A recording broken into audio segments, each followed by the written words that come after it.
job of my sharpening, and I love these new scissors you sold me. Hello and welcome. I'm Troy, and this is CMS TV. It's just blades all day long. Blades, blades, blades. I got two emails tonight, and I wanted to come out really quick and just address them. One email was from my good friend in Atlanta, Georgia. One was about shears, and one was about ceramic blades versus steel blades. She basically asks, what happens to your shears when you get them sharpened, one too many times? And basically, I wanted to show you, over many sharpenings, your shears will begin to lose material. You see how thick this shear is? This is a scissor that's been sharpened several times. You see how thin it is? And it even drops down at the heel here. I mean, it makes like an L almost. See if we can pick that up. The blades just become thinner. Also, what will happen over many sharpenings, let's see if my camera can pick this up. I got a high definition camera going on here. You can see the tips are not meeting. See the tips there? They're not meeting. There it is, a little clearer. You see how the tips are not meeting?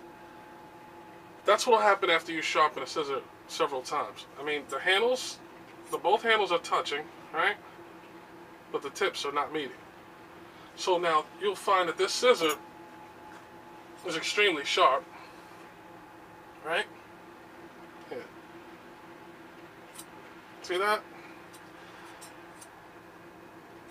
No frayed edges, nothing like that. The scissor's extremely sharp, but it won't cut at the tips though. It'll never be happy with the tips. So I have a very quick solution for that. Here's how I correct tips that are not meeting. Okay, that's this.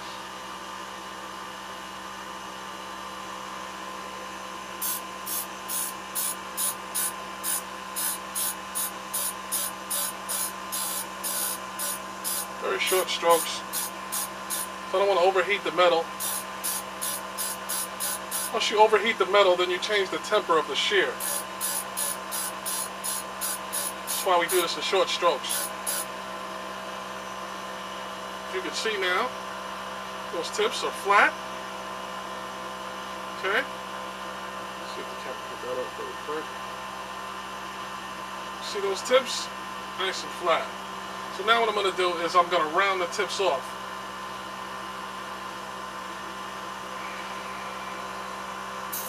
Come up against this right here. Bang.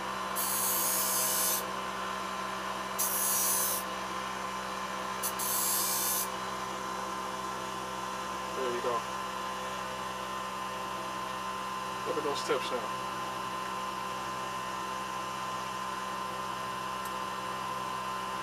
Those tips are brilliant now. See that? And so now I don't want the tips to be scratchy, for my client.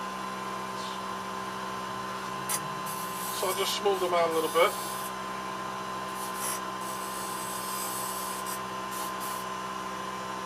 And you can see they don't make any scratch marks on my arm at all.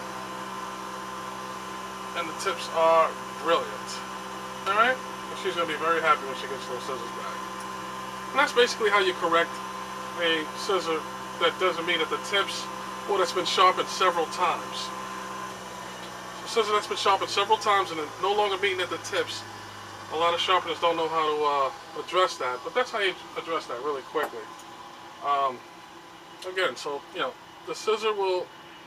Let's see if we can get close up. See how this heel kind of looks like an L? So that's what happens after you sharpen a scissor too long, too many times. It just becomes more and more thin. All right. The other email I got was about the ceramic blades. Those white cutters that you get in your blade. The comb will be metal, but the cutter will be ceramic. Basically, the thing about the ceramic blades are that they stay cooler longer. So you have to you'll have to spray less coolant. It's a great cutter. I don't know if it holds an edge as long as the traditional metal blade. I kind of like the metal blades more. It's your choice, though. If you're one of those people that like to spray coolants, you know, abnormal amounts of coolant, then, you know, the ceramic cutters are for you. But you just have to make sure that your sharpener has a ceramic sharpener. I have both. I have a ceramic sharpener as well as a steel sharpener. But that's basically the deal with this, with the ceramics. Once you drop these on the floor and they break, or you get some hair. I'm sorry, you get little pieces of grit or sand in between these teeth, and the teeth chip, become like a jagged edge. There's no way to repair that. So that's the other thing about these here. I mean, you know, these you could buy separate, as well as the cutters. They're about, I don't know, $9-10 a piece. And a lot of groomers will yank the cutter out and switch in a new ceramic cutter to go a little longer with their blades before they call for sharpening. I don't recommend that, but you know, again, that's something else you could consider. But the ceramic versus the steel, one stays cooler longer, you know. But here's the deal with your blade staying cool. You get heat from your blades because of friction. Friction comes from no lubrication. If you just lubricate the blade with oil, it'll stay as cool as you'd like it. And that's oil, not spray coolant. Even the spray coolant that says 7-1, that says it's got oil in it, it has oil in it, but it has very little. So you just want to apply some oil, and you know, your blades can stay relatively cool in between your brooms. And that's pretty much it. Thank you.